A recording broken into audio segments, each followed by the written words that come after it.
Welcome to the introduction of rational numbers. We're just going to look over some concepts from elementary school, just kind of make sure that there's some basic things that we have in place before we get on to some other things. So first thing that we'll look at are the three different types of fractions. There's a proper fraction, an improper fraction, and a mixed fraction.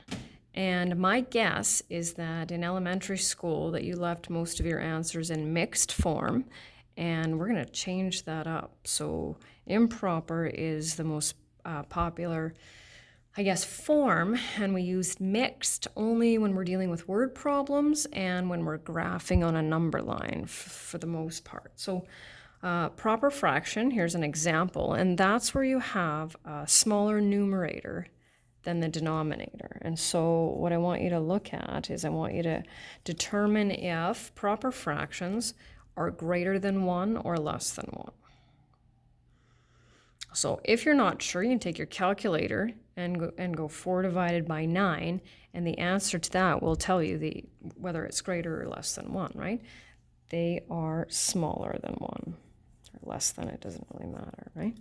So improper fraction is when we have a numerator that's greater or larger than the denominator. And same rules apply. If we went 16 divided by 5, that would tell you that those fractions, or these ones, are larger than 1. And so mixed fractions are a combination of either, now I'm going to say an integer, which we know can be positive or negative, but you can also look at that as saying just a natural number because it can be positive, right? So here I've given you 3 1/7 as an example. I could have also given you -2 1/8. That would also be a mixed fraction. So combination of an integer and a proper fraction. These, now if they can be greater or less than depending on if it's positive or negative, right? But the one that I have here, right, so greater or less than, depending on whether you're given a positive or a negative. So to find equivalent fractions, now we need to find equivalent fractions when we're adding and subtracting, which we will get to. I'm actually going to most likely be tweaking something that you learned in elementary school. It's a minor thing, but we'll do it anyway. So my question is if you want to create equivalent fractions, right, by what do you have to multiply? And so we'll just think about it. If it's equivalent, it means it's the same. So we're not going to multiply it by 2 because then we would double it, right? That's what happens if we take our age and multiply it by 2, we get twice our age, right? So to find equivalent fractions, we need to multiply by a form of 1. And so we'll pick any number that's greater than 1. I like to work with 10 actually in these ones because I find it easy to multiply by 10s, right?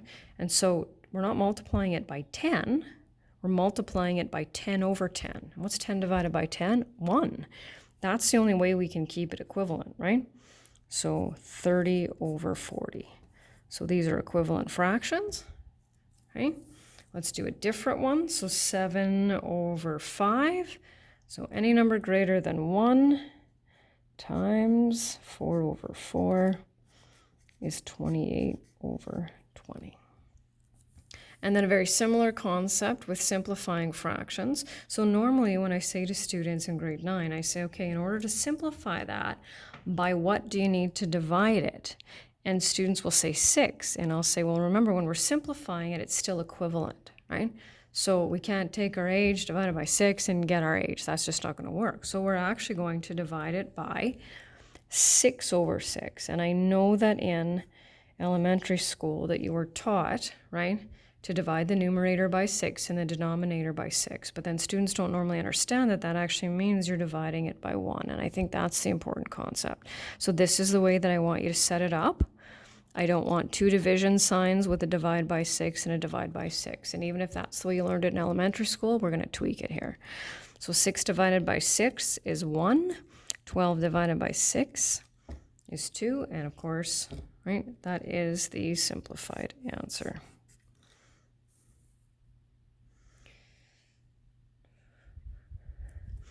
So 30 divided by 50. Now, what's the largest number that divides evenly into 30 and 50? Well, it's 10, isn't it? But let's say for some reason you looked at that and you decided to divide it by 5 over 5 instead, okay? Just showing you kind of a different way of looking at it. Well, you'll get that. Now, that's not simplified, is it? Because what number divides evenly into 10 and 6? 2. So you can erase this and divide it by 10 over 10, or you can give me a second step if you want, right? Because we'll still get the same answer. And the last one, what's the largest number that divides evenly into 24 and 21? That would be 3.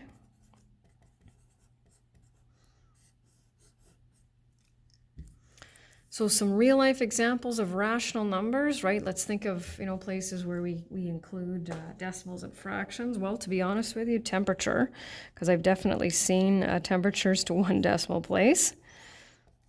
Recipes is where we often see a lot of fractions, right? Bank balances, I'm sure there are many more, but those are the ones that I will go with today. And last for this lesson is just a kind of reminder as to how to convert improper to mixed.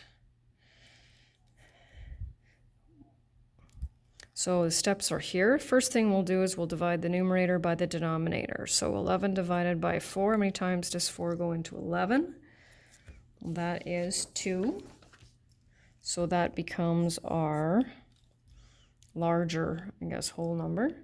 How many left over? Well, let's see. 4 times 2 is 8. 11 minus 8 is 3. And then same denominator. And then for this one, of course, we'll work backwards.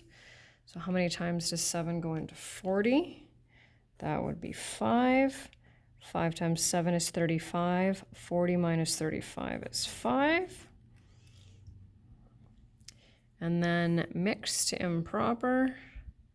We multiply the denominator by the natural number and add the numerator. So 5 times 3 is 15, plus 2 is 17.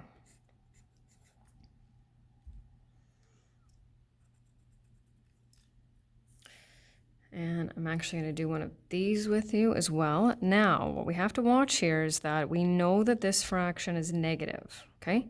So we know it's negative. We're not going to multiply 6 by negative 7 and add 1. That's going to throw us off. We're going to recognize that this is a negative, right? Negative fraction.